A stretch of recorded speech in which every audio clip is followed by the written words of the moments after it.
Things have been good. We'd seen some rainbows, we've had some decent weather even if it's been hot, we've had some black sesame mochi. Good times. But then,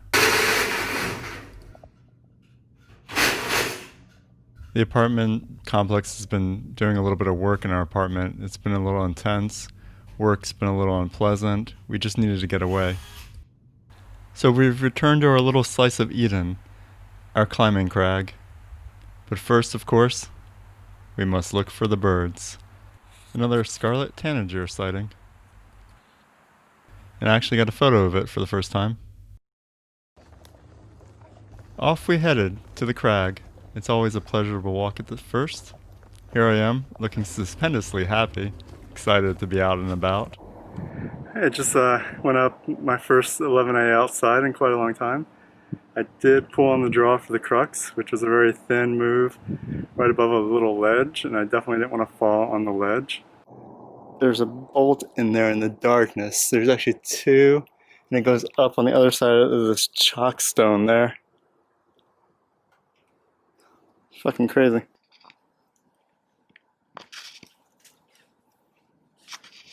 This is one of many parts of the process that Kelly finds to be quite terrifying, I guess is how you would word it. She survives.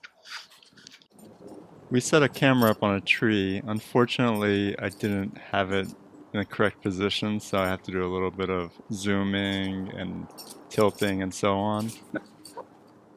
Something that's important to note about this climb is that there's a little bit of excitement later, so keep an eye on things and we'll slow things down so you can see the chaos as it unfolds.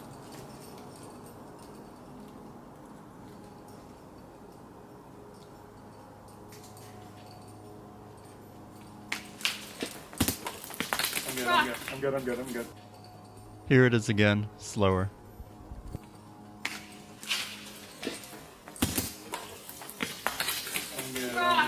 I'm good.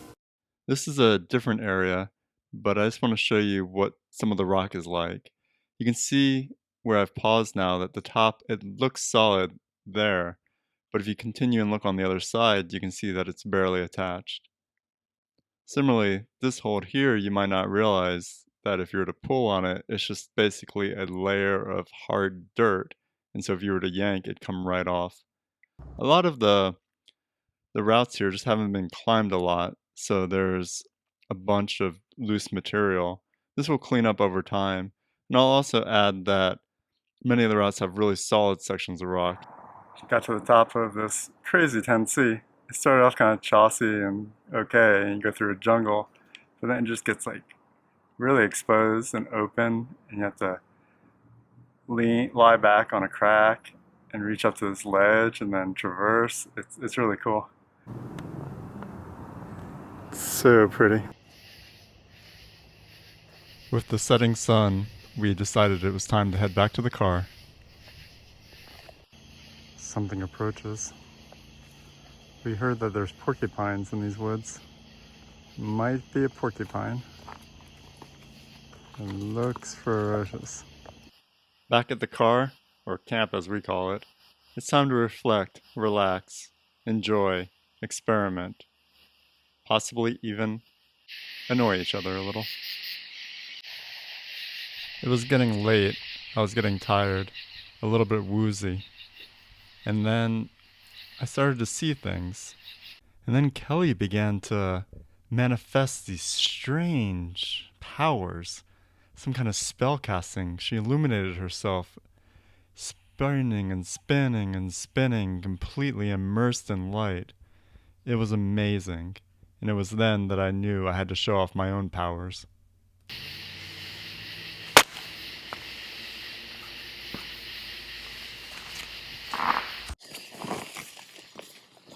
And then we got ready for bed, which is quite a process. It takes a little bit of concentration, some teamwork, and a lot of effort.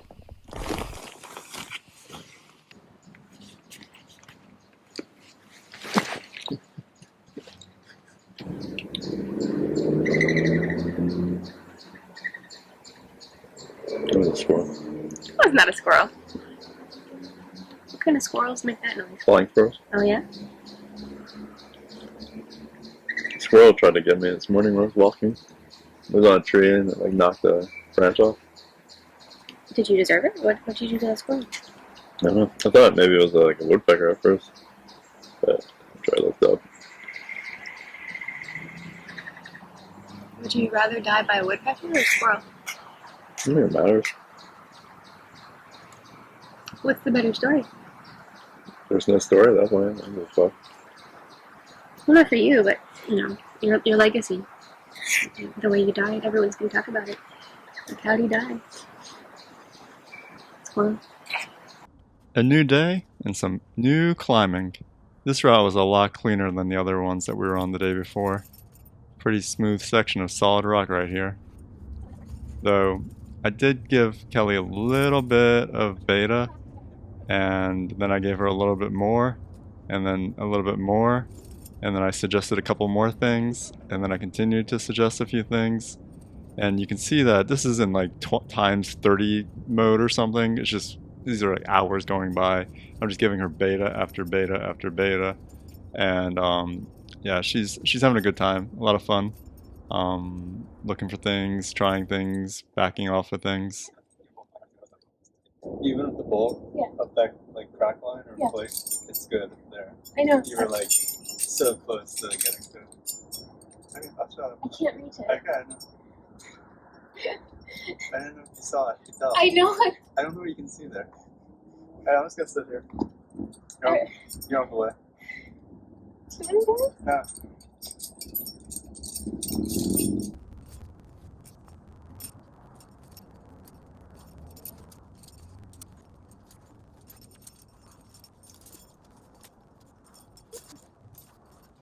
There was a section of dirt, and there was this poor little inchworm that Kelly knocked off. You can see it here. Check out the top. It's just floating around on its thread, just dangling, helpless, until finally.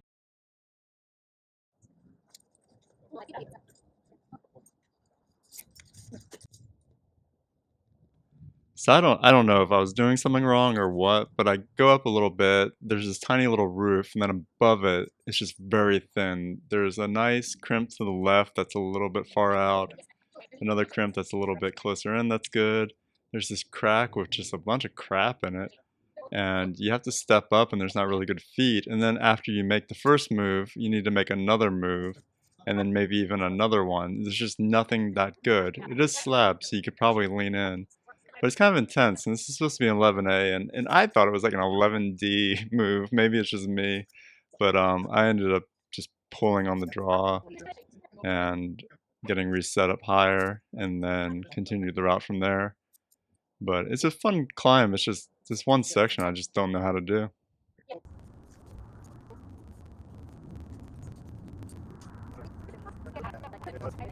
So it was a good trip. We cleaned off our shoes, and then we got on the road.